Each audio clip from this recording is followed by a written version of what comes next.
और 3-4 दिन तो वो अरेस्ट हो गया तो दुकान बंद हो गई।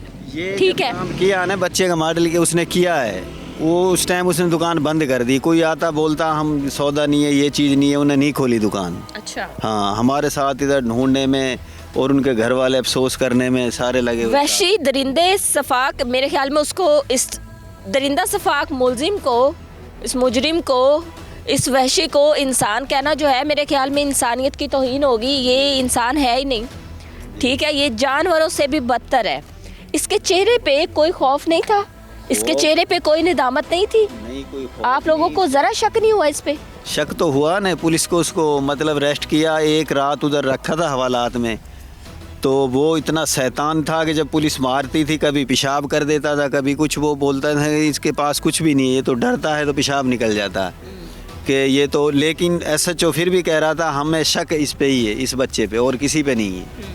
लेकिन वो घर वाले, उसका वालिद, जितने चाचेदाद, उन्होंने भाई अरशद को बोला कि हमारा तो बच्चा बेगुनाह है, इसको छुड़ाएं।